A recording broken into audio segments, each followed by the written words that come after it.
By 2030, there will be more people over 60 in the United States than under 5. By 2050, 1 in 4 people on the planet will be over 65. The care system we have today was not built for those numbers.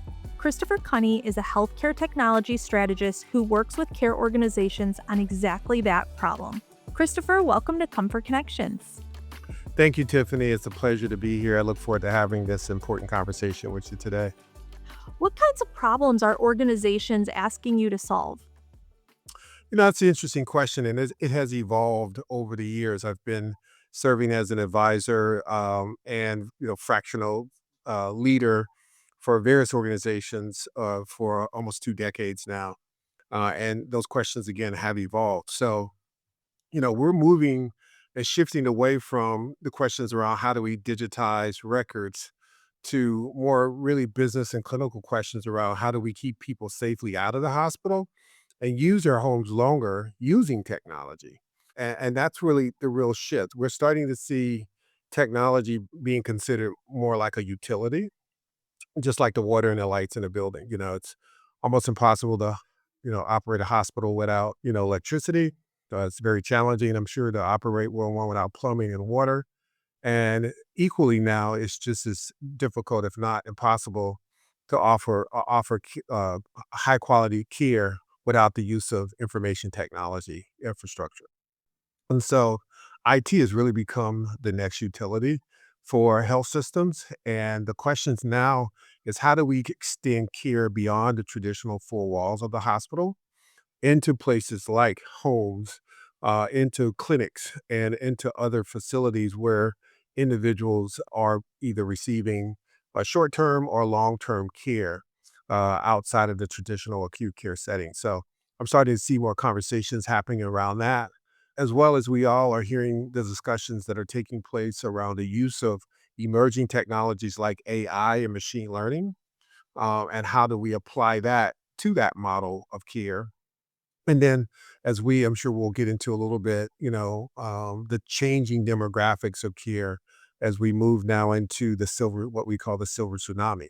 And you pointed that out earlier, every day for the next decade or so, 10,000 people are turning 65. And to your point, we're going to have literally a youth crisis that exists in this country, which means a resource crisis in healthcare in particular, well, we're not going to have enough doctors and nurses and healthcare professionals to manage the growing population of people who are moving into their senior years, which will most likely have one or more chronic diseases.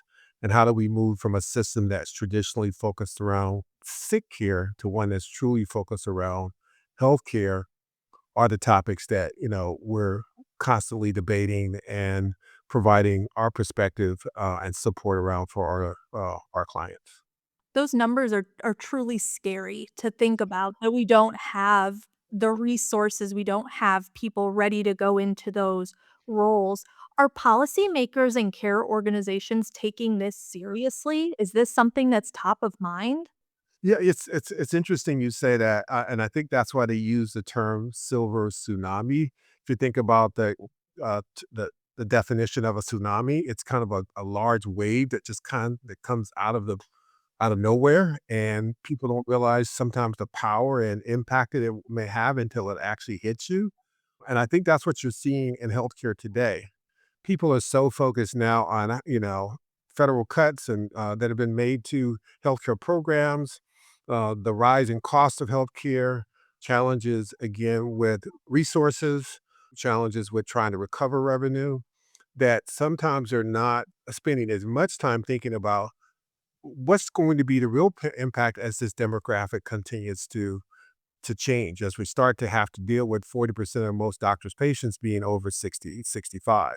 And the fact that we don't have enough geriatric people trained in geriatric care in some of those growth areas like cardiology and physical therapy and other areas that are going to be impacting people as they age. So I think people realize that it's happening, but in all honesty, I haven't had any meaningful conversations with many executives about what is your silver tsunami or silver economy strategy.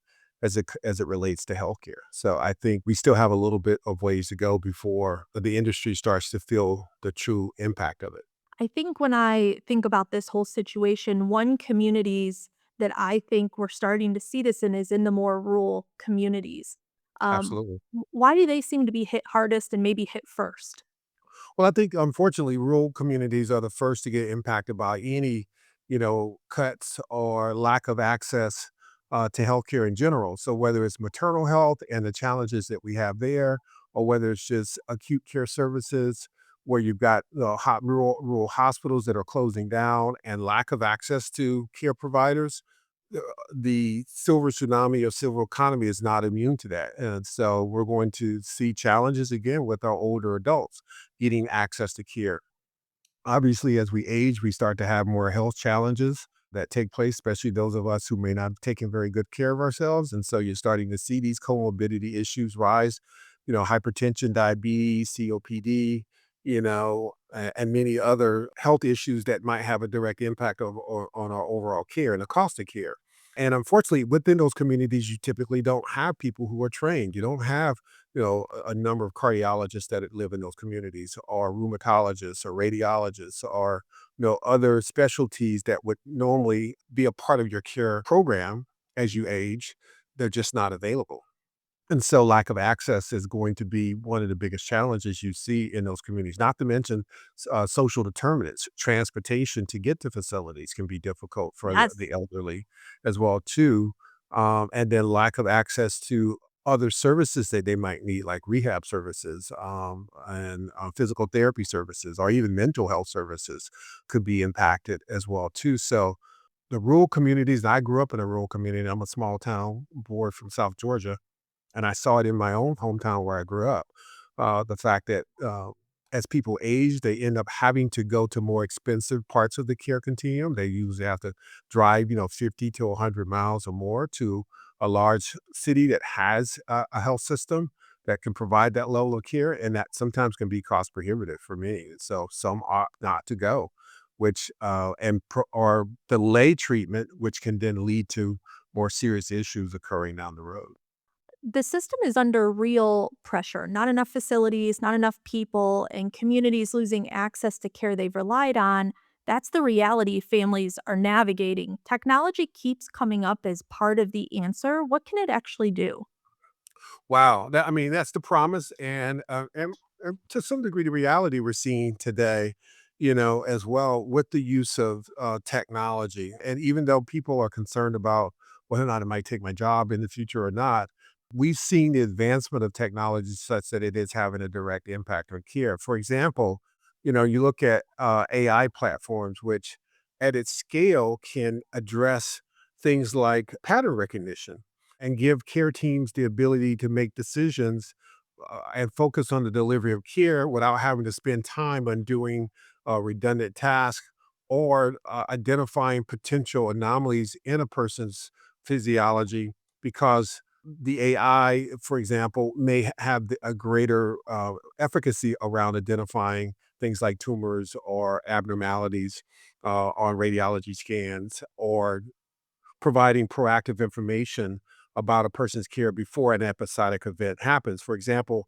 early signals around things like blood pressure or medication adherence, or predicting crises like falls before they actually happen, monitoring your diabetes, or other conditions that you might have episodic events of if you're not monitoring them appropriately. And so I think that the opportunity that we have here for AI and emerging technologies to be a part of the delivery of care is to be able to provide more proactive awareness to the healthcare professional so they can react to that issue before it becomes more episodic.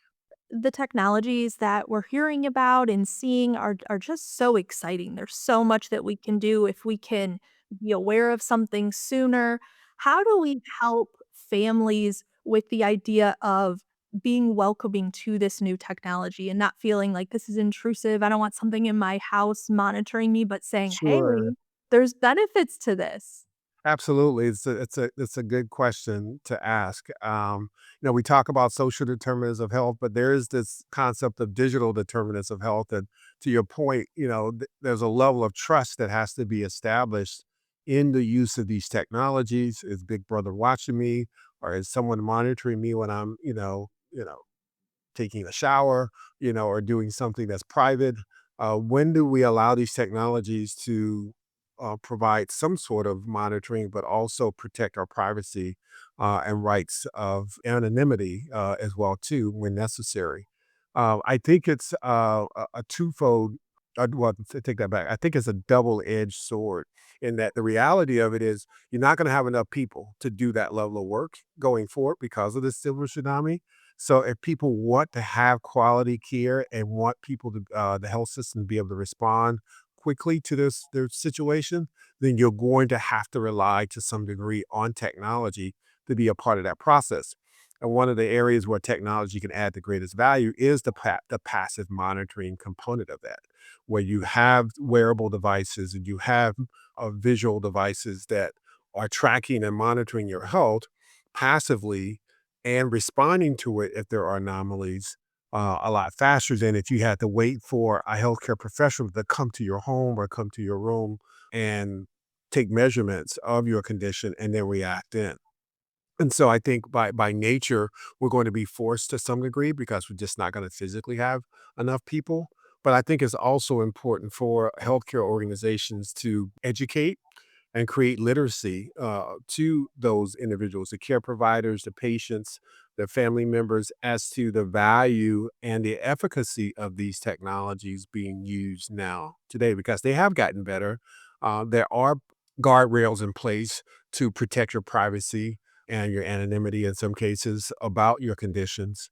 And it's our job as healthcare leaders and healthcare professionals to make sure we articulate that effectively to our patients and to their caregivers such that they see this as a tool to help them versus cause any extended harm or concern on their part.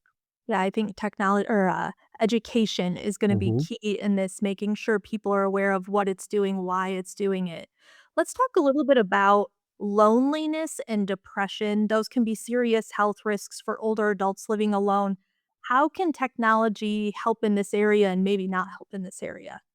Yeah, I mean, again, another great question. And here's again another area where I think technology is going to have a huge impact as this silver tsunami continues to manifest itself.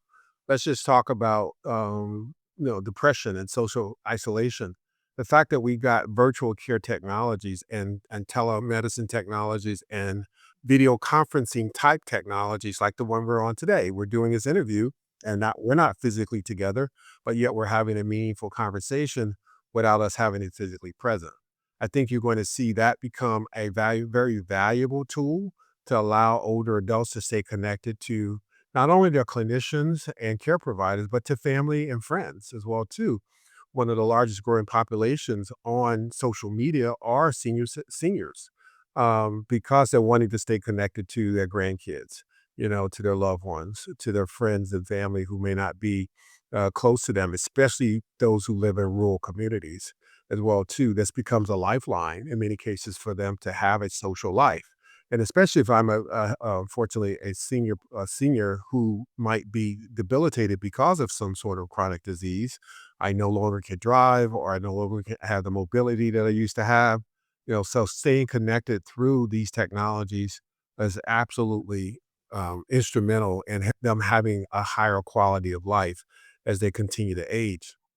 Not to mention, as healthcare organizations continue to try to find ways to manage the lack of resources available, especially in some of these underserved communities, having a doctor or a nurse or a healthcare professional who can communicate with you virtually and still track your health and help you maintain and manage your health is absolutely going to be a game changer as well too as we continue to age and quite honestly more cost effective now because now I can have one nurse or doctor or healthcare professional talk to several people across a wider geographic area at a fraction of the cost it would take for them to travel there or for that individual to travel to that healthcare provider for care. And so you're seeing technologies like that emerge. There's a whole industry that's emerging. It's called age tech or silver tech or granny tech. And these are those technologies like that that are doing things like passive monitoring. They're allowing you to have virtual consults and virtual communication to extend your social presence. It's allowing you to do things like telebehavioral health. So maybe I am battling depression or some sort of other mental illness. I can still get care from a licensed professional through telemedicine chats and technologies, and that's amazing. And then with the growth of AI and robotic technology, we're also seeing the ability to have what they call care bots. And these are devices that will be in the home to help allow a person to continue to live independently. It might be a bot that's helping to get the person out of bed. It might be a bot that's helping to do some basic care around the home, housework. It might be a bot that's providing reminders to take your medication or to be measuring your health. And in some cases, and I've seen this at some conferences, I've attended some health tech conferences I've attended, and that is companions. You got AI robots that look like pets, dogs and cats and other pets that can be there as a companion for those individuals as well too. And it's not also acting in a traditional sense of being there as a companion, but it's also monitoring your health too. So it can tell if you're not feeling well. Did you get out of bed? It's monitoring, doing passive monitoring, and can respond appropriately based on the physiology of that it's measuring, or even the tone of your voice, and determine, is this person feeling depressed today, or they have a high level of anxiety today, and can alert the appropriate people, care providers, and professionals and family members. This person is starting to decline in some form or fashion. So we're going to see more of that take place. We're going to see more technology that allows people to continue to walk. So, as I'm again dealing with health issues, robotic technologies are now being leveraged to help people who may have had spinal injuries or other debilitating injuries still be able to be mobile by using technologies that allow them to be able to move around effectively, even though they may have a limb or part of their body that's been paralyzed. And that's exciting as well too. And the beauty of these technologies too is the ability for them to operate within the culture that that person's from as well. So speaking their own languages and understanding their culture will allow them to feel comfortable and build a level of trust in the use of these technologies as well. This is very exciting to hear about what's to come and what's happening. How do you see these tools working alongside professional caregivers? Again, I think that's a great point. We can't as we continue to evolve, because I think we're kind of building the plane and flying it at the same time as it relates to AI and robotic type technologies. We're still in the very infancy stages of this. But what's exciting about it, and I've always said that this as well too, is that the technology is complements the delivery of care. It's not there to replace individuals in the equation. We still need human beings to be a part of the equation, at least in our lifetime for sure, to deliver care to another human being. The technologies would allow you to reduce some of the cognitive workload on those individuals, address repetitive tasks that don't no longer needed to be done by human beings, and let the human being, the doctor, the nurse, the physical therapist, the behavioral health professional, the caretaker, focus on what they should be focused on best, which is the individual themselves, providing love, compassion, care, companionship, support for individuals as they are aging or as they're dealing with some sort of catastrophic illness that's forced them to rely on other human beings for their care. And so I don't think that, at least again in our lifetime, we'll see a wholesale replacement of individuals to AI and robotics.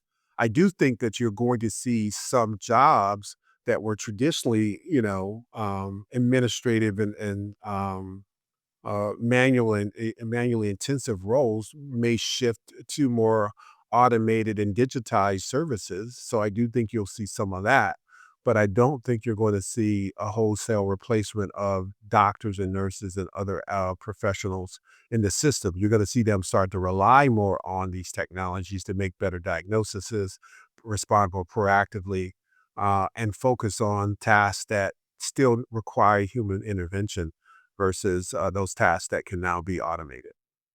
What's one piece of technology that you think people aren't paying enough attention to right now? I think that some of the administrative technologies that, when we talk about AI, for example, and this evolution of healthcare, we typically focus on the clinical side of it versus the administrative side. And I think there's a lot of administrative tasks that can be migrated over to things like AI and machine learning that aren't being taken advantage of today. And so things like billing, for example, and some of the repetitive tasks associated with processing a claim can be automated. I think things like bed management, for example, that's managing staffing can be automated through the use of these technologies. The beauty about things like AI and machine learning is that it can digest tons of information, historical information, and help to determine insights from that individuals can use to make better business decisions. So I think we think again, treating the workforce and managing the workforce more effectively through the use of these technologies, I think is an area of opportunity. I think there's an area of opportunity around patient engagement. How do we engage the patient more through the use of these technologies? I do think that as these technologies continue to have a high level of efficacy too, there will be parts of it where, human beings were leveraged from the clinical side. Again, some of these passive monitoring tools that are going to be now kind of table stakes for healthcare organizations going forward. We're going to just have to use them because we don't have a choice. But I think, again, a long-winded answer to probably a shorter question. I think there those administrative tasks that we normally take for granted that we think people have to use, I think we should be asking ourselves, are there opportunities to automate this so that a human doesn't have to be a part of the entire process? Is there some things that we can put through AI and machine learning and robotic process automation and free up that person's time to do something more effective? I mean, I think when you talk to probably almost any healthcare worker, their workload is Hmm. huge. And so if we can take some of these tasks, like you talked about, the tasks that can, redundant tasks, now they have more time to engage with their patients and have more meaningful engagement between one another. That is super exciting for Yes. me to think about these healthcare workers. Because when we talk to our workers, they've got a lot on their plates, and so this technology is gonna be something they can stand next to and work with. I think that's really exciting. Exactly. Exactly, and we're seeing, many of these folks burn out, they're leaving healthcare earlier, in their professions, and a lot of it's because of a lot of those redundant tasks and things that are creating a higher cognitive workload on themselves. The pajama time, the term they use, the pajama time, where I'm now leaving work, but I still gotta go home and complete documentation and other administrative tasks because I don't have time to do it during the workday can be addressed significantly through use of things like ambient voice technologies, AI, and others, where the note can be created while the clinician, is having the conversation with the patient without them having to sit there and focus on typing on the keyboard or going back later in the day and putting their notes in. A lot of that administrative task can be addressed through the use of automation, which would free up, again, personal time for them to focus on family and themselves. For a care professional whose clients are asking about technology, what's the most useful thing they can tell them? Good question. I think that first and foremost, people should be asking themselves, what's the problem I'm trying to solve? What's the issue at hand? And is there a technology that I can leverage to help us address those issues? I think the other thing we need to be careful on is that technology is not a silver bullet either. It's not going to solve all your problems. There still is kind of the three-legged stool: people, process, and technology. Are we asking ourselves, are the technologies that can help us address some of these issues? Are there processes that we need to change to make us more effective and more efficient? And then what about the people side of it? Are the people effectively trained to do their jobs well? Are we holding them accountable for doing their jobs effectively? Are there things that can, there's their continued education that's needed? Or are we asking them, what are the challenges that exist in your you being able to provide better services, and how would you suggest we address those things as well too? I think people can solve those problems within that three-legged stool, and understand that AI or technology is just a tool in that three-legged stool to help support a broader delivery process that still requires human beings, that requires optimization of those processes in order to be more effective. Whenever we're bringing in technology, we want it to be successful. We want, we want it to meet everyone's needs right away. I think it's important to kind of learn from the past. What are the most common mistakes that you see from care organizations when they bring in new technology? Well, two things that stand out most importantly. One, literacy.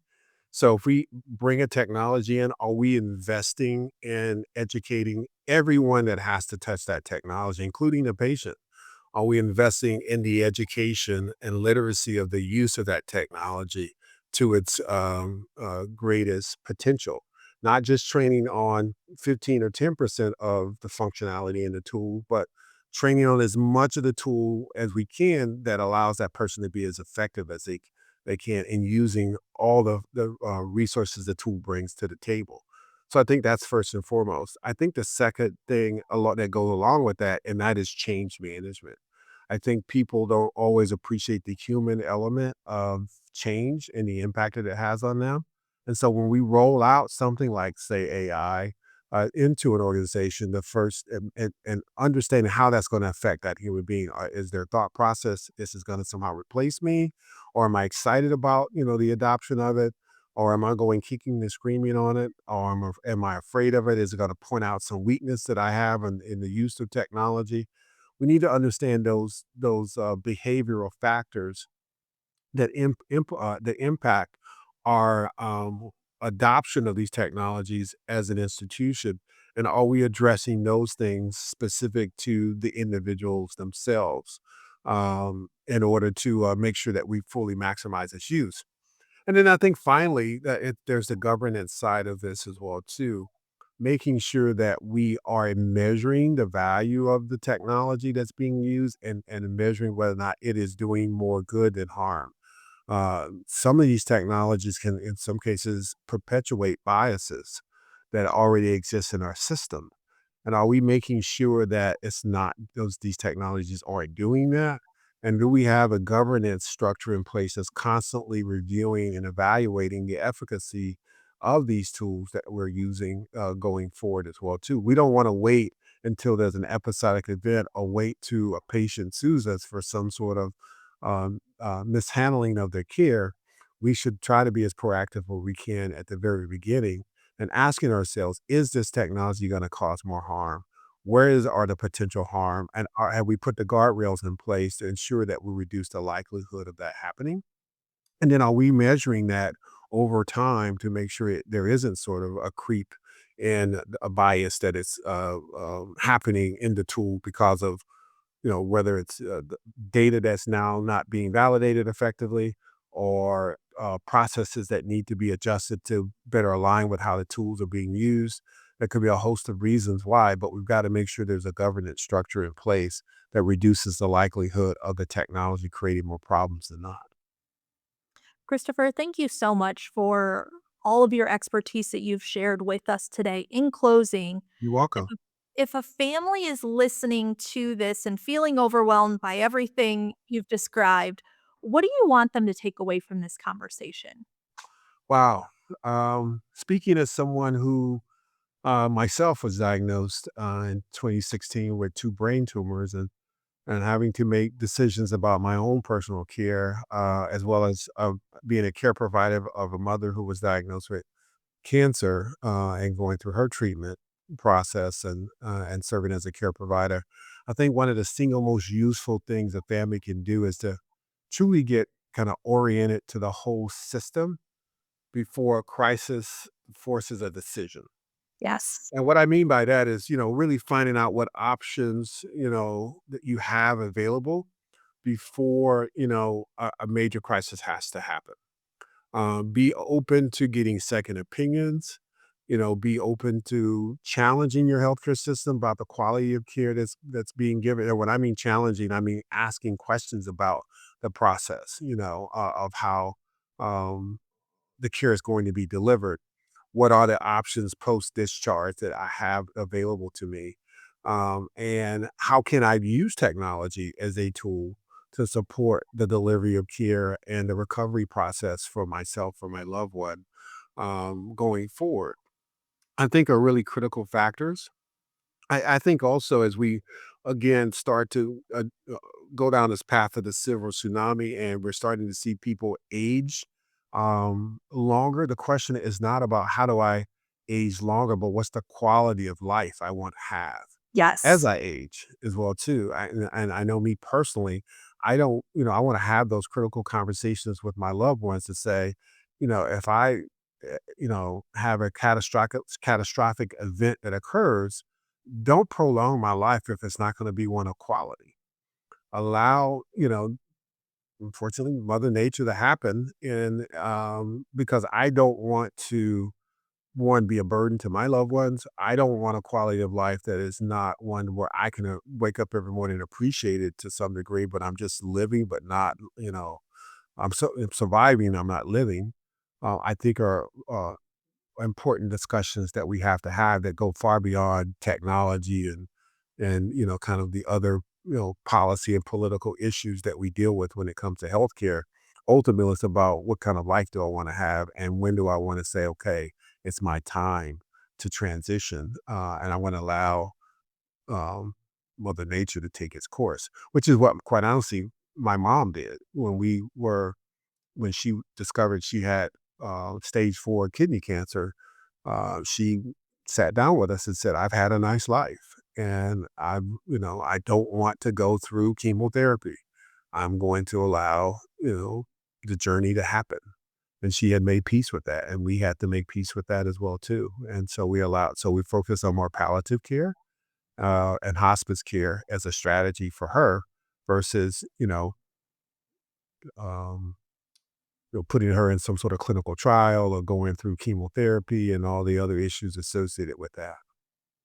It's the best advice I think I can give individuals who are dealing with what ultimately is going to happen to all of us. We are going to have to make a decision about, our end of life and how we want that to ideally happen if we can control any of it. I think if anything that I've learned being in this industry is that you have to have those conversations early. You want to know what your loved ones want, you want them to know what you want, and so, even though it can feel uncomfortable or even unnecessary to do that, it's important that we do that because that's how we're gonna make sure so we aren't making decisions because we have to. We have a plan of this is how I want it to look.